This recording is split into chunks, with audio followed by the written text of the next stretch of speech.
Sreedhar'scce Anantapuramu YouTube channel and welcome to Editorial Analysis session. So మనము daily motivation కోసం coat of the day ఈ సమ్మరీలో discuss చేయడం జరుగుతుంది. అలానే వన్ వర్డ్ సబ్స్టిట్యూట్స్లో మనకు తెలుసు ఫోబియాస్ అండ్ మేనియాస్ లిస్ట్కి ఆల్మోస్ట్ ఎండింగ్ స్టేజ్కి వచ్చాము. తర్వాత ఇడియోమాటిక్ ఎక్స్ప్రెషన్స్ కానీ ఫ్రేజల్ వర్బ్స్ కానీ తీసుకోవడం జరుగుతుంది. నేను నిన్న చెప్పినట్టుగా మనకి ఈ యొక్క ఎడిటోరియల్ వొకాబ్లోనే మనకి ఇడియోమాటిక్ ఎక్స్ప్రెషన్స్ వస్తున్నాయి, ఫ్రేజల్ వర్బ్స్ వస్తున్నాయి. అవి స్ప్లిట్ చేసి నేను మీకు ఇవ్వకుండా అడిషనల్ ఇన్ఫర్మేషన్ కూడా ఇవ్వడం జరుగుతుంది. Just keep coming and keep attending the classes regularly so that you can grab more and more vocabulary.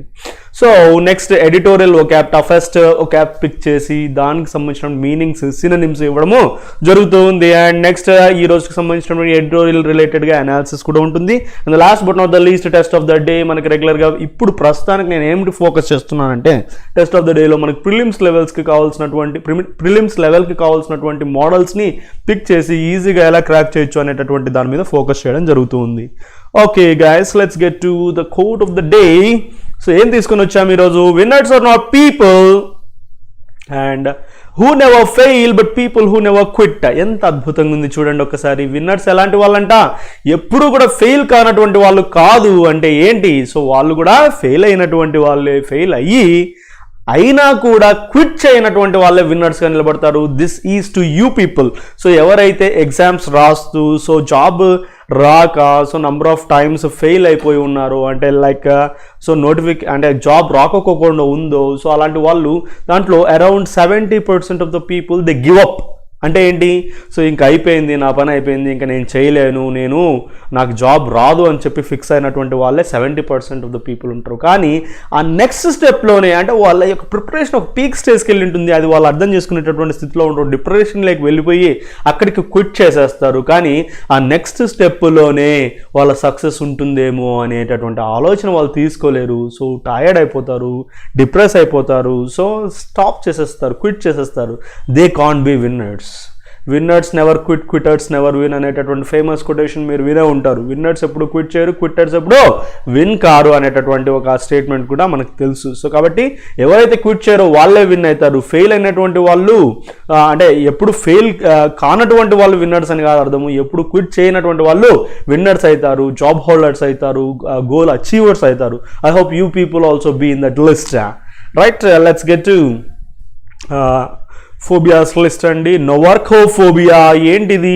నోవర్కో, this particular root stands for step mother. So పిన తల్లి, సవితి తల్లి అని అంటూ ఉంటాం కదా. సో నెగిటివ్గా మాట్లాడితే అలా, పాజిటివ్గా స్టెప్ మదర్ అంటాము. సో అలాంటి అంటే స్టెప్ మదర్ని చూస్తే భయము. అంటే so some people are too affectionate towards the mother, right? So అలాంటి వాళ్ళు సో వాళ్ళ మదర్ ఎక్స్పైర్ అయిన తర్వాతగా ఈ వచ్చేటటువంటి ఒక పర్సన్, ఒక స్ట్రేంజర్ పర్సన్ని రిసీవ్ చేసుకోవడానికి చాలా భయపడుతూ ఉంటారు. అలాంటి ఒక ఫోబియాని ఒక ఫోబియా అంటారు.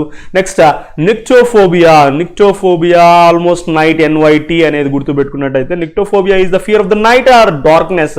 సో ఇది ఆల్రెడీ మనకు తెలుసు. లైక్ నైట్ అంటే చీకటి అన్నా లేదా రాత్రి అంటే భయం. ఇది చిన్నపిల్లల్లో చాలా మటుకు మనము గమనిస్తూ ఉంటాము. Next ochlophobia. Ochlo stands for number of people, like crowd అనమాట. సో క్రౌడ్స్ అంటే విపరీతమైనటువంటి భయాన్ని ఆక్లోఫోబియా అంటారు. Next wine. సో వైన్కి సంబంధించినటువంటి భయం కావచ్చు, విపరీతమైనటువంటి ద్వేషం కావచ్చు, అంటే అయిష్టత కావచ్చు. సో అలాంటి దాన్ని అయనోఫోబియా అని అంటారు. నెక్స్ట్ ఆంబ్రోఫోబియా. ఆంబ్రో అంటే so this link relates to rain అనమాట. So గుర్తుపెట్టుకోవాలా.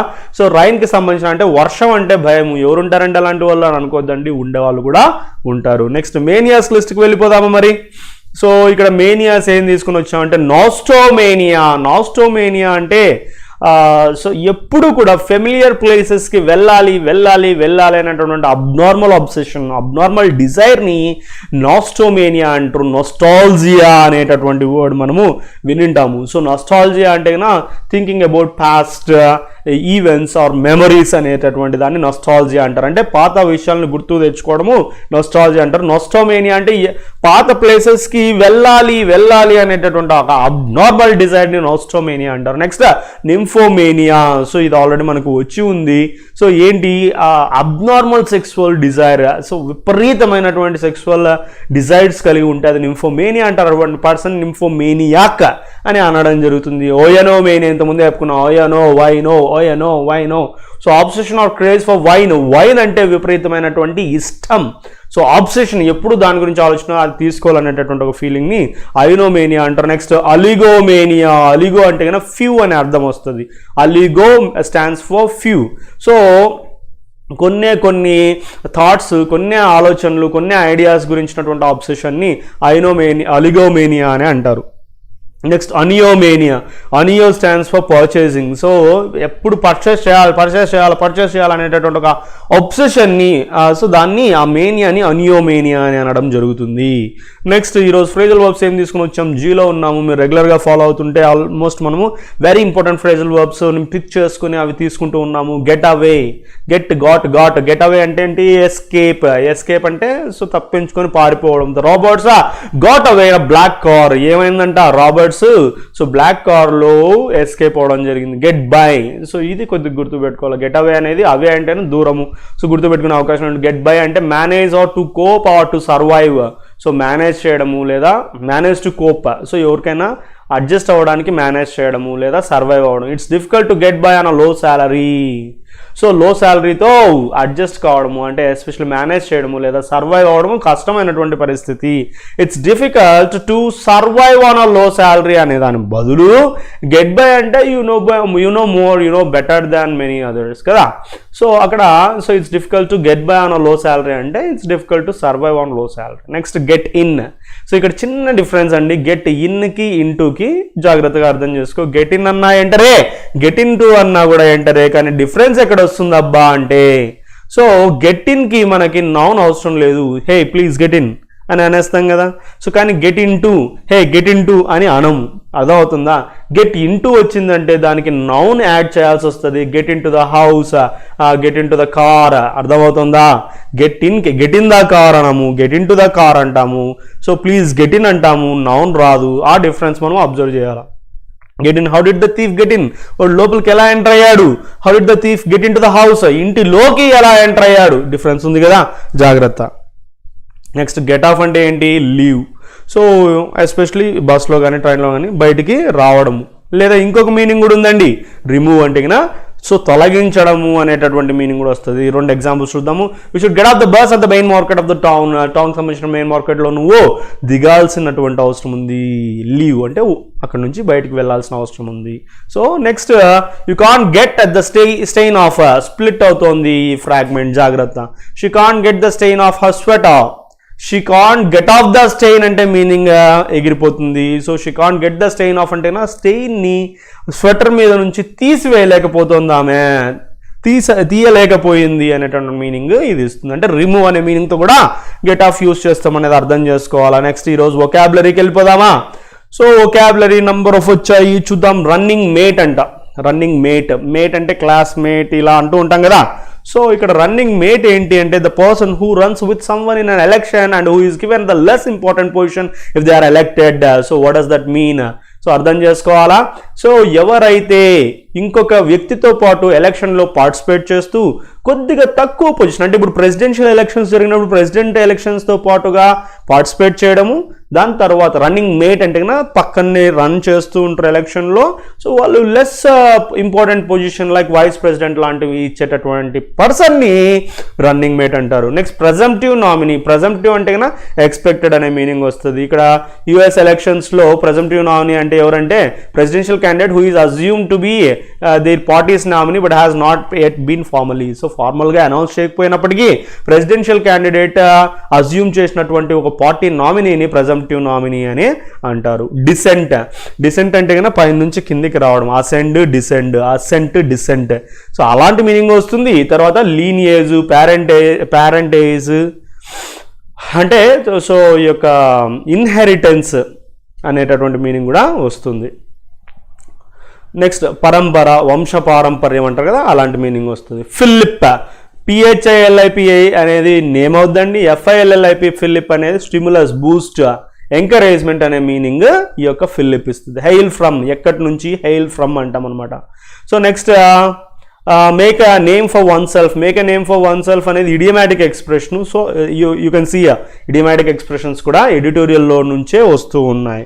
Make name for oneself అంటే ఏంటి, సక్సీడ్ కావడము, సక్సెస్ఫుల్ కావడం, వాళ్ళకంటూ ఒక పేరుని క్రియేట్ చేసుకోవడము, ఫేమస్ అవ్వడము, వెల్ నోన్ అవ్వడము. ఇంకొక ఫ్రేజ్ కూడా వచ్చింది మనకి ఇక్కడ, throw once hat in the ring. So ఇక్కడ హ్యాట్ని రింగ్లోకి విసరడము అంటే సో అక్కడ కాంపిటీషన్లోకి పార్టిసిపేట్ చేయడము, ఫైట్ చేయడము, కంపీట్ చేయడము, కంటెంట్ చేయడము అనే మీనింగ్ వస్తుంది. నెక్స్ట్ ప్రైమరీ, ఇక్కడ ఈ కాంటెక్చువల్, ప్రైమరీ అంటే అందరికీ తెలుసు మొదటిది, కానీ ఇక్కడ in which members of the same political party run against each other for a chance to be in a large and more important election, especially presidential election. So primary అంటే ఇక్కడ meaning ఏంటి అంటే ఎలక్షన్, ఎలాంటి election, so దాంట్లో same party ఒకరికి ఇంకొకరు ఆపోజిట్గా so కొద్దిగా పెద్ద ఎలక్షన్ రిలేటెడ్గా మాట్లాడినప్పుడు ప్రైమరీ అని అంటారు. అంటే ఫస్ట్ ప్రిఫరెన్స్ ఉన్నటువంటిది, ఎస్పెషలీ ఈ ప్రెసిడెన్షియల్ ఎలక్షన్ ప్రైమరీ అని అంటారు. కొహాట్ అంటే కొహారెన్స్, అది వేరే. కొహాట్ అంటే నౌను, సో ఒక గ్రూప్ కానీ డివిజన్ ఆఫ్ పీపుల్ కానీ అని అనొచ్చు. Next consolidate V1, so strengthen చేయడం. సాలిడ్ అని గుర్తుపెట్టుకోండి, సాలిడ్ అంటే గట్టిగా ఉన్నటువంటి, స్ట్రెంగ్త్ ఉన్నటువంటి. నెక్స్ట్ అట్ ద హెల్మ్ అంటే అర్థం ఏంటి, ఇన్ఛార్జ్. సో పగ్గాలు చేతికి తీసుకోవడం అనే మీనింగ్ అట్ ద హెల్మ్ ఇస్తుంది. నెక్స్ట్ కన్వర్జ్ అంటే కన్నా కలిసిపోవడము, కమింగ్ టుగెదర్, ఇంటర్సెక్షన్, కాన్ఫ్లుయెన్స్, ఈ వర్డ్ గుర్తుపెట్టుకో, డిఫరెంట్గా ఉంది, కాన్ఫ్లుయెన్స్. నెక్స్ట్ రేస్ అంటే రెండు రకాలుగా తీసుకోవచ్చు, తెగ అని తీసుకోవచ్చు లేదా కాంపిటీషన్ అని కూడా తీసుకోవచ్చు. కాంటెక్చువల్గా మనము చూసి అర్థం చేసుకోవాలి. అవుట్ స్పోకెన్ అంటే స్ట్రైట్ ఫార్వర్డ్ నేచరు, ఇక్కడ వొసిఫెరస్ కొత్తగా ఉంది గుర్తుపెట్టుకో, open, candid, forthright, so like ముక్కుసూటిగా ఉండేటటువంటి నేచర్ని అవుట్ స్పోకెన్ నేచర్ అంటారు. నెక్స్ట్ రేసిజంలో రేస్ అనేది నేను చెప్పినటువంటి తెగ అనమాట. సో రేసిజం అంటే ఏంటంటే మా తెగ మీ తెగ కంటే పెద్దది, మీ తెగ మా తెగ కంటే చిన్నది, ఇలాంటి ఒక ఫీలింగ్, ఒక నమ్మకాన్ని రేసిజం అంటారు. ఈ మధ్య కాలంలో యూఎస్ఏలో జరిగినటువంటి BLM, బ్లాక్ లైవ్స్ మ్యాటర్ అనేది ఒక ఇంటర్నేషనల్ యాక్టివిస్ట్ మూమెంట్ అనేది మనము అబ్జర్వ్ చేస్తున్నాము. లైక్ ఈ యొక్క రేసిజం కానీ వైలెన్స్ కానీ black people, especially African American కమ్యూనిటీలో ఈ బ్లాక్ పీపుల్కి ఆపోజిట్గా జరిగేటటువంటి వైలెన్స్కి సంబంధించినటువంటి ఆపోజిట్గా ఉన్నటువంటి ఒక మూమెంట్ని ఈ BLM, బ్లాక్ లైవ్స్ మ్యాటర్ అని అనడం జరిగింది. రైట్, నెక్స్ట్ ఇంకా ఉన్నాయి. సో ఏమున్నాయో సార్ చూద్దామా. స్పెక్ట్రమ్ అంటే ఏంటి, wide range, so maximum cover చేసేటటువంటి రేంజ్, దాన్ని గేమట్ లేదా యాంబిట్ గుర్తుపెట్టుకోండి. టిప్ అంటే తెలుసు, ప్రెడిక్ట్ చేయడము, టిప్డ్, సో బ్యాక్ సపోర్ట్ చేయడము, ఎక్స్పెక్ట్ చేయడము. Next indicative, expressive, suggestive, representative, symbolic, expressive repeat అయింది. సో రిప్రజెంట్ చేసేటటువంటిదే ఇండికేటివ్ అంటే ఇండికేట్ చేస్తున్నటువంటి, రిప్రజెంట్ చేస్తున్నటువంటి అనే మీనింగ్ వస్తుంది. నెక్స్ట్ ఒక ఎక్స్ప్రెషన్, ఫ్రేజల్ ఎక్స్ప్రెషన్ వచ్చింది, up one's game on, to improve one's. Up అంటే పెంచుకోవడము, వన్స్ గేమ్ ఆన్ అంటే సో తన యొక్క స్కిల్ని ఇంప్రూవ్ చేసుకోవడము లేదా పర్ఫార్మెన్స్ని ఇంప్రూవ్ చేసుకోవడము. ప్రాసిక్యూటర్ ఎవరు, సో ప్రాసిక్యూటరు గవర్నమెంట్స్ కేస్ని opposite to someone, so crime ఎవరైతే చేసింటారో వాళ్ళకి ఆపోజిట్గా గవర్నమెంట్ తరపున ఇది చేసే వాళ్ళని, అంటే వాదించే వాళ్ళని ప్రాసిక్యూటర్ అంటారు, ఆ లాయర్ని. నెక్స్ట్ సినారియో అంటే ఏదో పెద్ద టఫ్ వర్డ్ ఏం కాదు, దాని మీనింగ్ సిచ్యువేషన్ని సినారియో అంటారు. What is the present scenario అంటే what is the present situation అని, అది నావును. నెక్స్ట్ స్లాషెడ్, సో ఏంటిది, తగ్గించడము, కట్ చేయడము, లైక్ గ్రేట్గా, విపరీతంగా కట్ డౌన్ చేయడం అనమాట. నెక్స్ట్ స్వేద్, వర్డ్ గుర్తుపెట్టుకో, swathe, wide range or large variety of something, so చాలా ఎక్కువ వెరైటీస్ ఉన్నటువంటి దాన్ని స్వేద్ అంటారు. నెక్స్ట్ గో బియాండ్ అనేది యాడ్వర్బ్ కమ్ ప్రిపోజిషను, గో అనేది వర్బ్, ఏంటిది phrasal verb. To go past something, to be more than something. So go beyond అంటే so ఒక దాన్ని దాటి వెళ్ళిపోవడం, అంటే విపరీతంగా దూరం వెళ్ళిపోవడము. ప్లేబుక్ అంటే ఏదో ఆటల పుస్తకం అనుకున్నారు. ప్లేబుక్ అంటే కన్నా ఒక గేమ్కి సంబంధించినటువంటి ప్లాన్స్, స్ట్రాటజీస్ని ప్లేబుక్ అంటారు. Next adroitly, it's a very new term. Adroitly అంటే క్లెవర్లీ, స్కిల్ఫుల్లీ, స్మార్ట్లీ అనే మీనింగ్ వస్తుంది. టేక్ ఆన్ అంటే సో ఒక దానికి ఆపోజిట్గా కంపీట్ చేయడం, అపోజ్ చేయడము, ఛాలెంజ్ చేయడం, కన్ఫ్రంట్ చేయడం అనే మీనింగ్ టేక్ ఆన్ ఇస్తుంది. నెవర్త్లెస్, సో ఇది మనకు తెలిసినటువంటి, దాంతో గుర్తుపెట్టుకో. ఇన్స్పైట్ ఆఫ్ దట్, సో దానికి అలా అయి ఉన్నప్పటికీ, హవెవర్, ఎలా అయినా సరే అనే మీనింగ్ నెవర్త్లెస్ ఇస్తుంది. Next with all guns blazing, so with all guns blazing అంటే ఫైరింగ్ అవుట్. సో దాని మీనింగ్ అది కూడా idiomatic expression. With full of enthusiasm, determination, force and energy. So విపరీతమైనటువంటి ఫోర్స్ ఎనర్జీతో వచ్చారు అంటే they came all guns blazing అనేటటువంటి ఎక్స్ప్రెషన్తో మనము చెప్పొచ్చు. Next pondered. సో ఎప్పుడు పాస్ట్ రిలేటెడ్గా రివ్యూ చేసుకోవడం, కన్సిడర్ చేయడం, థింక్ అబౌట్. సో అలా చేస్తే పాండరింగ్ అని అనడం జరుగుతుంది. Next come up with. So come verb, up with prepositions, అంటే 2 ప్రిపోజిషన్స్ ఫ్రాగ్మెంట్స్గా యాడ్ అవ్వడం జరిగింది. సో దీని మీనింగ్ ఏంటి? సో ప్రొడ్యూస్ చేయడము, ప్రజెంట్ చేయడం. So he has come up with a beautiful idea. So అర్థమవుతుంది కదా, అలాంటి మీనింగ్ కమ్ అప్ విత్ ఇస్తుంది. నెక్స్ట్ టో టు టో అంటే ఏంటి? Fighting with each other very strongly in a close and direct confrontation. So ఒక special కాంపిటీషన్లో toe to toe అంటే అలా కాల్ తగిలిస్తే అలా కాల్ తగిలియడం అంటే very close competition. So confrontation, direct కన్ఫ్రంటేషన్ని టో టు టో అంటారు. ఇది కూడా ఇడియోమాటిక్ ఎక్స్ప్రెషన్. నెక్స్ట్ ఇంక్యూబెంట్ అంటే ఏంటో కాదండి. సో ఇప్పుడు ప్రజెంట్ ఎగ్జిస్ట్ అవుతున్నటువంటి మీనింగ్ వస్తుంది, especially occupant of an office. Next alien, strange. So మనకు సంబంధం లేనటువంటి. ఏలియనేట్ అనేది verb. Set apart, isolate, set again, separate, cut off, divide. So దూరం ఉంచడం అనే మీనింగ్ ఏలియనేట్ ఇస్తుంది. Let's get to today's editorial. So what the today's editorial about? ఏమిటి గురించి అంట? Running mate matters on Kamala Harris. So ఏమంటాం? రన్నింగ్ మేట్ అంటే ఏం చెప్పుకున్నాము? ఒక ప్రెసిడెన్షియల్ ఎలక్షన్లో లో పొజిషన్ కోసం కంపీట్ చేసేటటువంటి ఒక వ్యక్తిని, ఎలక్షన్లో పార్టిసిపేట్ చేసేటటువంటి వ్యక్తిని ఏమంటారండి? రన్నింగ్ మేట్ కూడా మ్యాటరే. ఎవరి గురించి ఇది? కమలా హ్యారిస్ గారి గురించి. ఎవరా కమలా హ్యారిస్? ఇండియన్ డిసెంట్, అంటే ఇండియాకి సంబంధించినటువంటి ఇన్హెరిటెన్స్ ఉన్నటువంటి పర్సనే ఈ కమలా హ్యారిస్. అంటే లైక్ ఎన్ఆర్ఐ అని అనొచ్చు. Next, if the democratic leaders on the ticket learn from each other, they can find a way to win. So what is the tagline ఇక్కడ ఏంటి అంటే, డెమోక్రటిక్ లీడర్స్ ఎవరైతే పార్టిసిపేట్ చేస్తున్నారో వాళ్ళు ఒకరి నుంచి ఒకరు నేర్చుకున్నట్టయితే వాళ్ళు గెలిచేటటువంటి దానికి దారి కనుక్కునేటటువంటి అవకాశము ఉంది అనేదే ఇక్కడ కాంటెక్స్ట్.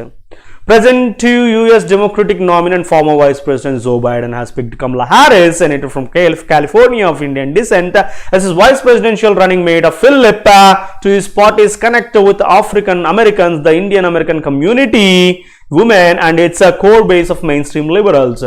సో ప్రెజెంటివ్ అంటే ఏం చెప్పుకున్నాం అంటే, ప్రెసిడెన్షియల్ ఎలక్షన్లో అఫీషియల్గా డిక్లేర్ చేయనటువంటి ఒక నామినీని ప్రెజెంటివ్ నామినీ అని అనుకోవడం జరిగింది. సో ఈ ప్రెజెంటివ్ నామినీ, యుఎస్ డెమోక్రటిక్ నామినీ ఎవరబ్బా అంటే, ఇంతకు ముందు వైస్ ప్రెసిడెంట్ అంటే ఫార్మర్ వైస్ ప్రెసిడెంట్ అనేటువంటి జో బైడెన్ అనే ఆయన. సో తనతో రన్నింగ్ మేట్ని ఎవరిని ఫిక్స్ చేశారబ్బా అంటే ఈ కమలా హ్యారిస్ గారిని పిక్ చేయడం జరిగింది. ఆమె ఎవరబ్బా అంటే కాలిఫోర్నియా యొక్క సెనేటర్. ఆమె ఎవరబ్బా అంటే ఇండియన్ ఇన్హెరిటెన్స్కి సంబంధించినటువంటిది. ఆమెని వైస్ ప్రెసిడెన్షియల్ రన్నింగ్ మేట్గా పిక్ చేయడం జరిగింది. సో ఇది టోటల్గా ఈ పార్టీ యొక్క కనెక్షన్ ఆఫ్రికన్ అమెరికన్స్తోను, ఇండియన్ అమెరికన్ కమ్యూనిటీను, women, core base of mainstream liberals అన్నిటికీ సంబంధించి లింక్ ఉండే విధంగా ఆయన పిక్ చేసుకోవడం జరిగింది. Next, Miss Harris, her late mother and cancer researcher Shyamala Gopalan hailed from Chennai-based family and Jamaican father Donald Harris. So జాగ్రత్త, జమైకా అంటే బ్లాక్ పీపుల్ అక్కడికి సంబంధించిన ఆయన, plus Chennai based person, former అంటే ఆల్రెడీ ఆమె ఎక్స్పైర్ అయినటువంటి ఆమె ఎవరు? మిస్ హ్యారిస్ యొక్క మదర్ శ్యామలా గోపాలన్. వీళ్ళు చెన్నై నుంచి, వాళ్ళ ఫాదర్ జమైకా నుంచి రావడం జరిగింది.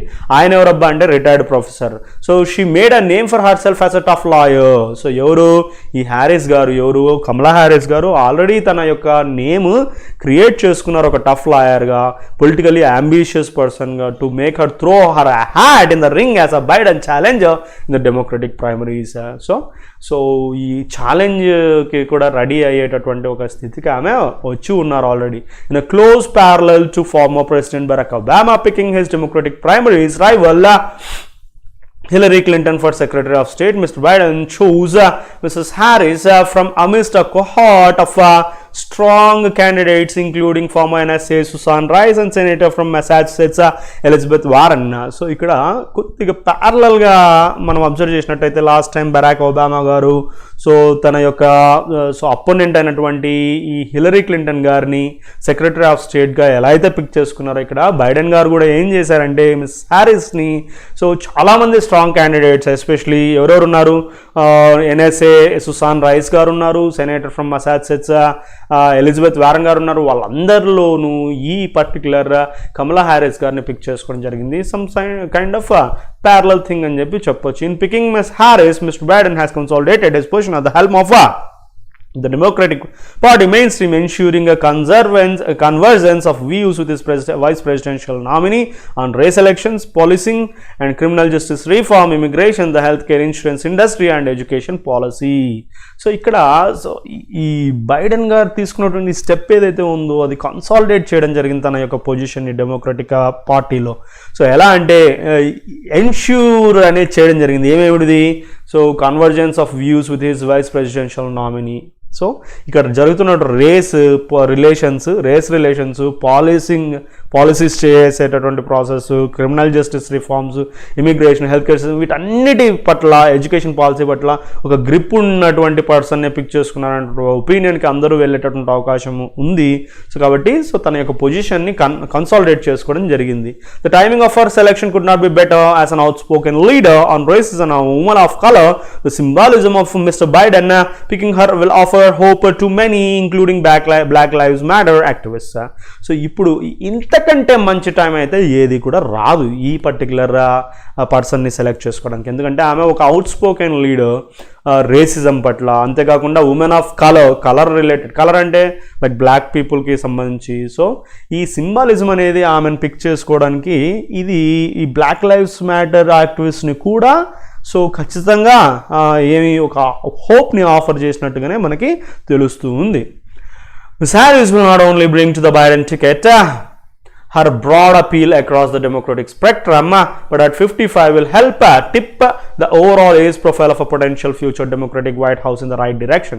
సో ఈమె సో బైడెన్కి టికెట్ తీసుకొని రావడమే కాకుండా సో ఆమె ఏజ్ గ్రూప్ కూడా ఓవరాల్ పొటెన్షియల్ ప్రొఫైల్ని కూడా రైట్ డైరెక్షన్లో తీసుకునేటటువంటి అవకాశము ఉంది. However if her 2020 presidential campaign was indicative, she will need to up her game on critical talking points, including her record as a prosecutor in her home state and on specifics regarding the complex question of healthcare reform. So ఇప్పుడు ఆమె యొక్క గేమ్ని అంటే పర్ఫార్మెన్స్ని increase చేసుకోవడానికి, ఆమె ఇంకా ముందంజలో ఉండడానికి ఆమె క్రిటికల్ టాకింగ్ పాయింట్స్ని సెలెక్ట్ చేసుకోవాలి.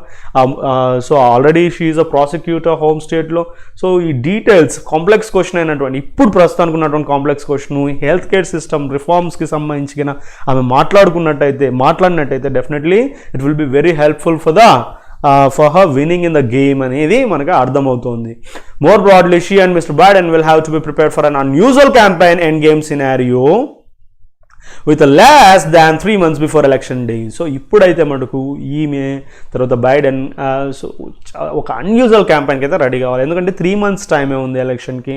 సో ఇలాంటి సిచ్యువేషన్లో ఆమె సో చాలా వరకు ఒక ఎండ్ గేమ్ సినారియోతో ముందరికి వెళ్లాల్సినటువంటి అవసరము ఉంది. ఎస్పెషలీ ఈ COVID-19 pandemic slashing a swathe of economic misery. So ఈ economic misery time, health care related ఈ రెండు దాంట్లకు సంబంధించి ఒక మంచి సినారియో ప్రిపేర్ చేసుకొని మూవ్ కావాల్సినటువంటి అవసరం ఎంతైనా ఉంది. Will they be able to go beyond the standard Democratic campaign playbook and adroitly craft a fresh approach to take on politically weakened President Trump? So ఇక్కడ ఈ సిచ్యువేషన్లో స్టాండర్డ్ డెమోక్రటిక్ క్యాంపెయిన్ స్ట్రాటజీస్ ఏవైతే ఉన్నాయో దానిలోకి మించి వాళ్ళు వెళ్ళగలరా? సో అడ్రాయిట్లీ అంటే skilful అని చెప్పున్నాను. సో ఫ్రెష్ అప్రోచ్ని అవలంబించగలరా? ఎక్కడ? ఈ already politically weekend president Trump ముందర. ఇఫ్ నాట్ ఏం జరుగుతుంది? Who will nevertheless likely come out the guns blazing.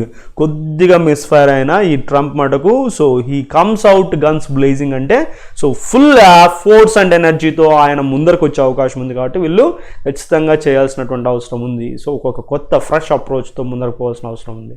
Have they pondered the deep lessons of Ms Clinton's loss to mister Trump in 2016? So వాళ్ళు కొద్దిగా think చేశారా, review చేసుకున్నారా? Miss Clinton ట్రంప్కి already ఓడిపోయిన 2016లో దానికి సంబంధించి ఏమైనా ఆలోచించున్నారా? And come out with robust ideas, strengthy ideas to alleviate the economic pain of working class Americans pursued with the result of policies supporting globalization and immigration. So ఇక్కడ ఈ robust ఐడియాస్తో ఈ economic పెయిన్ని తగ్గించి వర్కింగ్ క్లాస్ అమెరికన్స్కి especially so ఈ policies యొక్క result ఏవైతే ఉన్నాయో గ్లోబలైజేషన్ ఇమిగ్రేషన్ సపోర్ట్ చేస్తూ సో రోబస్ట్ అంటే స్ట్రెంగ్త్ ఐడియాస్తో వాళ్ళు వస్తూ ఉన్నారా, రాగలుగుతున్నారా? Will she be able to go toe to toe with incumbent Vice President Mike Pence and yet avoid alienating independent and undecided voters? So ఇక్కడ అన్ని క్వశ్చన్సే. ఇంకా ఆమె టో కాంపిటీషన్ అంటే ఎస్పెషలీ వెరీ క్లోజ్ కాంపిటీషన్. ఎవరు ఇంకంబెంట్ అంటే ఎవరు, ప్రజెంట్ ఎగ్జిస్టింగ్ ఎవరు vice president Mike Pence గారితో ఆమె చేయగలదా పోటీ ఎగ్జాక్ట్గా? అండ్ దట్ టు అవాయిడ్ ఏలియనేటింగ్ అంటే కన్నా వీళ్ళని సపరేట్ ఇండిపెండెంట్ అన్డిసైడెడ్ ఓటర్స్ని పక్కన పెడుతూ సో ఈ మైక్ పెన్స్ గారితో పోటీ చేయగలరా? If the two democratic leaders on the ticket learn from each other, so వీళ్ళు ఒకరి నుంచి ఒకరు ఇంకా క్లియర్గా అర్థం చేసుకోగలిగితే there is a chance that they might arrive at a winning formula. So chance అయితే లేకపోలేదు విన్నింగ్ ఫార్ములా వైపు వాళ్ళు అడుగు పెట్టడానికి. So let's hope good. So what ever it is మన ఇండియాకి రిలేటెడ్ ఇండియన్ డిసెండెంట్ కాబట్టి we hope the best for her and all the best to missus Kamala Harris. So right guys, so that's all about today's editorial and let's get to the test of the day. So prelims based model combination fillers ఇవి. So సింపుల్గా ఎలా crack చేయొచ్చో చూద్దాము. ఎంత సింపుల్గా వీలైతే అంత సింపుల్గా. So ఇక్కడ సబ్జెక్ట్ ఉంది, నోట్ చేసుకోవచ్చు, డాష్ ఉంది, రైజెస్ అనేటటువంటి V1S ఉంది. సో సబ్జెక్ట్కి వర్బ్కి మధ్యలో ఎటువంటి పరిస్థితుల్లో కూడా కేవలం ఒక్కటే రాగలదు, అదే యాడ్వర్బ్. అర్థమవుతుందా? ఇది మెయిన్ వర్బే V1S డైరెక్ట్గా వచ్చిందంటే సింపుల్ ప్రెజెంట్ టెన్స్ కాబట్టి ఇక్కడ అన్నిట్లో కూడా ఒకటే ఉంది రిపీటెడ్లీ. ఆన్సర్ అయితే అయిపోయింది లాస్ట్లో in the terms of sending terrorist across. That's it. ఇంకా రిమైనింగ్ ఆప్షన్స్ టచ్ చేయాల్సిన అవసరం కూడా లేదు, ఎందుకంటే సింగిల్ స్టెప్లోనే క్రాక్ అయిపోయింది కాబట్టి మిగిలినట్టు ముట్టుకోవాల్సినటువంటి పని కూడా లేదు. సెంటెన్స్ కూడా చదవాల్సిన అవసరం లేదండి if you are sure of the formula. Okay, to be plus ఏమేమి రావాలా? V3 రావాలా, V4 రావాలా, లేదా యాడ్జెక్టివ్ రావాలా. సో ఇక్కడ ఇన్ఫ్రాస్ట్రక్చర్ నౌన్ ఎలిమినేట్ చేస్తున్నాం, పెయిడ్ హోల్లో పెడుతున్నాం, సాట్ V3 హోల్లో పెడుతున్నాం, విల్లింగ్ హోల్లో పెడుతున్నాం, డెవలప్డ్ హోల్లో పెడుతున్నాము. India's present dash slow down noun అనుకుంటే మనకి యాడ్జెక్టివ్ ప్లస్ నౌన్ కావాలా. యాడ్జెక్టివ్ ప్లస్ నౌన్ అంటే ఫంక్షనాలిటీ ఎలిమినేటెడ్, ఇవన్నీ కూడా హోల్లో పెడుతున్నాం. So India's present dash remote slow down meaningless, sharing slow down meaningless, funding slow down meaningless. So economic slow down is the most probable one అనేది మనకు అర్థమవుతుంది. సో ఆన్సర్ ఈస్ బి. కాంటెక్చువల్గా సింపుల్గానే క్రాక్ చేసాము. కావాలంటే క్రాస్ చెక్ చేసుకోండి. Attention needs to B, attention pay చేయాలా? So please pay your attention వింటూ ఉంటాం కదా, కాబట్టి పెయిడ్ ఆటోమేటికలీ ఆన్సర్ అవుతుంది. పెయిడ్ అటుపక్క economic slow down. So match అయిపోయింది, ఆన్సర్ అయిపోయింది. Next question, the dash sectors noun కాబట్టి మనకి ఇక్కడ యాడ్జెక్టివ్ కావాలా? ద డాష్ సేవింగ్స్ అన్నాడు, సేమ్ యాడ్జెక్టివ్ ప్లస్ నౌన్ కావాలా? రెండు కూడా మనకి యాడ్జెక్టివ్సే కావాలా. So proven V3 form of adjective, premium noun eliminated, deficit noun cum adjective, steering V4 హోల్లో పెట్టాం, enable V1 enabled. So eliminate చేసాం. మనకి ఎన్ని ఆప్షన్స్ మనకి హోల్లో ఉన్నాయి? 1 2 3 ఆప్షన్స్ హోల్లో ఉన్నాయి. సెకండ్ దానికి V3 ఫార్మ్ అడ్జెక్టివ్స్ కావాలా. సర్ప్లస్, ఆల్టర్డ్, ఆపరేషనల్ మూడు కూడా అడ్జెక్టివ్స్. సో కాబట్టి ఎలిమినేట్ చేయలేకపోతున్నాం. కాంటెక్చువల్గా చూద్దామా మరి. Private, corporate and public sectors were the dash sectors. So financing the deficits from, ఇక్కడనే మనకి ఒక హింట్ వచ్చింది. డెఫిసిట్స్ని ఏ సేవింగ్స్ నుంచి? సర్ప్లస్ సేవింగ్స్ నుంచి. సో ఆబ్వియస్లీ డెఫిసిట్ సెక్టార్స్ అయినటువంటి వాటికి ఆ డెఫిసిట్స్ని పూడ్చడానికి సర్ప్లస్లో ఉన్నటువంటి సేవింగ్స్ యూజ్ అవుతాయి. So that's why the answer is C. Next dash attention అంటున్నాడు, మళ్ళీ అదే ఫార్ములానే, అడ్జెక్టివ్ ప్లస్ నౌను, తర్వాత కింద బి ప్లస్, తర్వాత V3 ఏమండి, V4 ఏమండి అడ్జెక్టివ్ రావాలా. చెక్ చేద్దామా. So dash attention hassles noun వదిలేయి, అరేంజ్మెంట్ నౌన్ వదిలేయి, లాస్ట్ V3 వదిలేయి, immediate hold it, mixed V3 form also can act as adjective hold it. Next B plus, ఇంకా ఇవి మూడు ఎగిరిపోయాయి ఎందుకంటే ఇవి మనకి ఫస్ట్ ఆప్షన్లో సెట్ కావట్లేదు. నెక్స్ట్ ఈ రెండిట్లో యాక్టివేటెడ్, యావరేజ్. సో బి తర్వాత V3 ఫామ్కి ఛాన్స్ ఉంది, బి యావరేజ్ అడ్జెక్టివ్ అవుతుంది కాబట్టి ఇది eliminated. So answer is D. So sentence చదవకుండానే మనకి ఆన్సర్ వచ్చేసింది. కావాలంటే చెక్ చేసుకునే area that needs immediate attention అంటామా, మిక్స్డ్ అటెన్షన్ అంటాం. మిక్స్డ్ అటెన్షన్ మీనింగ్లెస్ కదా, ఇమ్మీడియట్ అటెన్షనే కావాలంటాం కదా. Which must be activated to learn more. Obviously answer is D. And the last but not the least, yes, policy makers were clearly under dash to do something to allay the fears of foreign. Oh, okay, so I shouldn't read this question, right? Under dash, under preposition అయితే prep always takes noun అండి. Next, so the dash of dash, noun of noun అంటే ఇప్పుడు మనకు ఒకటి preposition తర్వాత noun కావాలా, noun తర్వాత noun ఉంది కాబట్టి నౌన్ ప్రిఫర్ చేయాలా. ఫస్ట్ దానికి నౌను, సెకండ్ దానికి కూడా నౌనే. Sober adjective eliminated. సో మనకి ఇది నౌన్ కావాలనుకున్నాం కదా, హోల్డ్ ఇట్, ఆప్షన్స్ నౌను, డిమాండేషన్ నౌను, ప్రెషరు నౌను, అన్నీ కూడా ఛాన్సెస్ ఉన్నాయి. నెక్స్ట్ సెకండ్ ఆప్షన్ ఏంది, నౌన్స్ కావాలా. So timid adjective eliminated, prioritize V1 eliminated, luckily adverb eliminated, timing V4 comma adjective comma noun. So కాబట్టి ఆన్సర్ ఏమైపోయిందండి, ప్రెషర్, టైమింగ్. చెక్ చేసుకో. Policy makers clearly under pressure అంటాం కదా. So to do something to allay అంటే reduce the severity or extremity of something, the fears of foreign investors. So the timing of SBI's move is no surprise. So ఆబ్వియస్గా answer ఏమైంది, ఈ అయిపోయింది. Right guys, I hope you enjoyed the class, you enjoyed all the things. So ఈ English latest ప్యాటర్న్స్కి సంబంధించి మీకు already classes start అయిపోయాయి. So day by day వస్తాయి మీకు. సో అవి రెగ్యులర్గా అటెండ్ కండి. దాంతోపాటు ఎడిటోరియల్ అటెండ్ కండి. మీకు వొకాబులరీ, గ్రామటికల్ యాక్యురసీ వచ్చేదానికి మేము ఫుల్ కోఆపరేషన్ మేము చేస్తాము. Just keep on attending the classes. So I hope you subscribed already to our channel. Whoever did not subscribe to our channel and share with your friends, and don't forget to like.